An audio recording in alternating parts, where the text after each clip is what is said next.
Hello, today we're going to be talking about section 4.6, which is on isosceles and equilateral triangles. Remember, we've already talked about isosceles triangles. Isosceles triangles are when you have two congruent sides. So they're called legs. Like we have two legs, so do triangles when they're equal. Then we also have what's called a vertex angle. That's between the two legs. So mine would be right there. That's my vertex angle. And then I have two base angles. These two right here. And those base angles are going to be equal to each other in an isosceles triangle.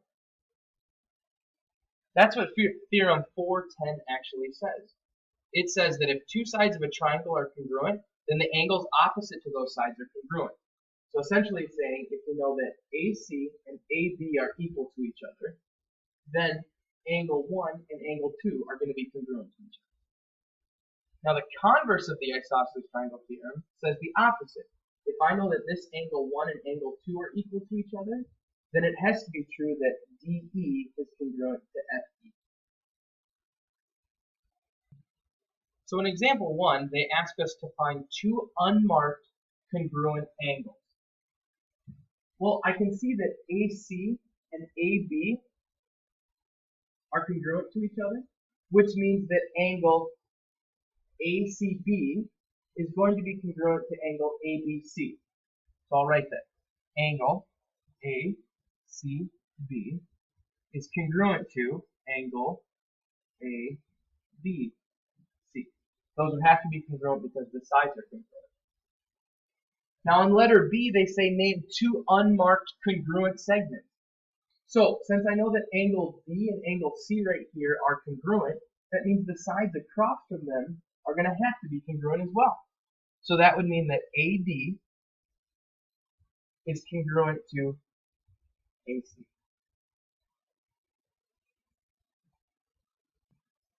So here's a proof of the isosceles triangle theorem. It says that given that we have triangle LMP and LM is congruent to LP, prove that this angle M is congruent to this angle P. So we look at a two-column proof to start. And first it says let N be the midpoint of MP. Okay? Every segment has at least one midpoint. Let's say N is it.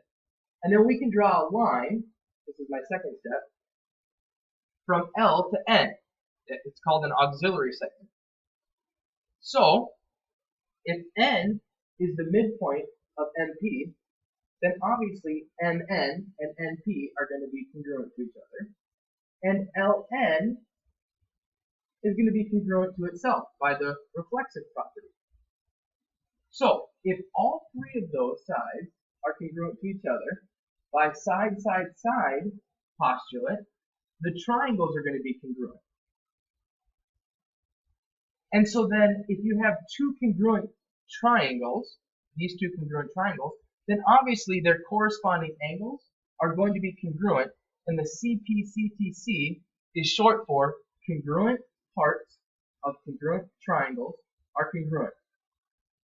So you can write that to abbreviate it if you'd like in the future.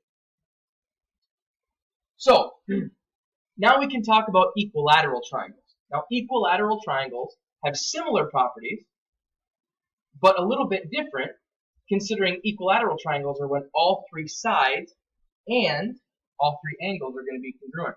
The reason we can figure that out is this.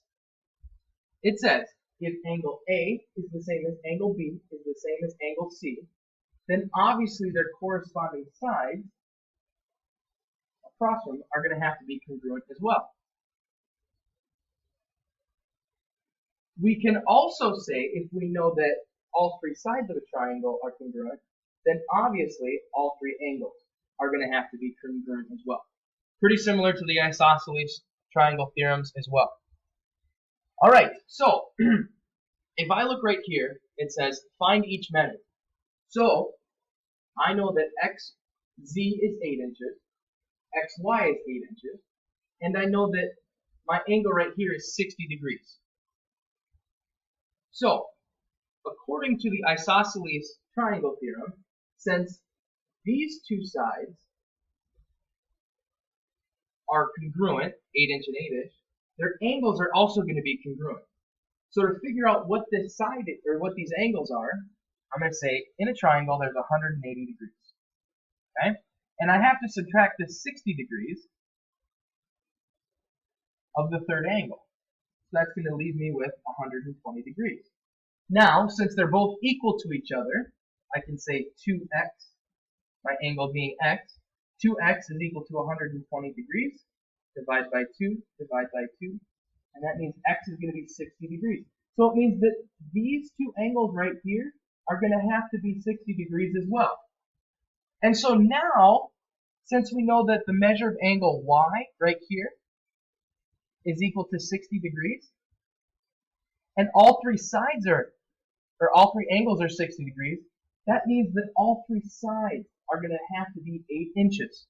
So my next question, what's the length of YZ? It's going to have to be 8 inches. Here's a guided practice problem. Feel free to stop the video and try these real quick.